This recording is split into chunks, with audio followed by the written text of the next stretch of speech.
আজকে এই আমাদের স্বেচ্ছাসেবী ফোরামের মাটিরালি বিমানমোড় ইউনো কর্তৃক শীত বস্ত্র বিতরণের যে আমরা আয়োজন করেছি, আপনারা সুন্দরভাবে এখানে সুশৃঙ্খলভাবে কম্বলগুলো বিতরণ হবে। যারা কম্বল পাবেন তারা এটা সদ্ব্যবহার করবেন, আবার যারা পাবেন না তারা পরবর্তীতে তাদেরকে আমরা কম্বল দেওয়ার চেষ্টা করব। আপনারা কেউ যারা না পাবেন তারা মন খারাপ করবেন না দয়া করে, এটা আপনাদেরই, আপনারা মা, আপনারা বোন, সুতরাং এখানে আমাদের পরিবার। আমরা এটাই আমরা মনে করি আগামীতে এই কার্যক্রম যেন আমরা অব্যাহত রাখতে পারি, এই আশাবাদ ব্যক্ত করে আমার বক্তব্য শেষ করলাম। সবার সুস্বাস্থ্য ও দীর্ঘায়ু কামনা করে আসসালামু আলাইকুম।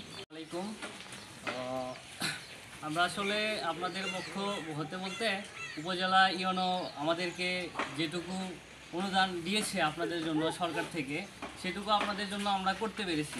তো আরেকটা কথা, উনি ইউনো সাহেবের আসার কথা ছিল, উনি একটু কাজের ব্যস্ততার জন্য আসতে পারে নাই। তো আমরা যেটুকু পেয়েছি আপনাদের মাঝে সেটুকু আপাতত বিতরণ করতে চাচ্ছি। আর দ্বিতীয়ত এর পরবর্তীতে আরও হয়তো বা উনি দিতে চাইছে, তো যারা যারা পান নাই কিংবা পাবেন না তারা একটু যেন কষ্ট না, মানে মনে কষ্ট যেন না পান, পরবর্তীতে আপনাদেরকে আমরা দেওয়ার চেষ্টা করব। আর আমরা বিমানমোড় স্বেচ্ছাসেবী ফোরামের পক্ষ থেকে আপনাদেরকে এই কম্বল বিতরণটা করতেছি। ঠিক আছে, সবাইকে ধন্যবাদ। সাইদ ভাইকে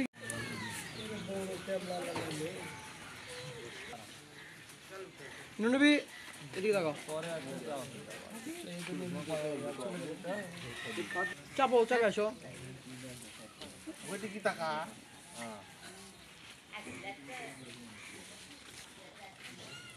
শামিম ভাই নুনবি যাও না, চাচা আমার দিকে তাকান।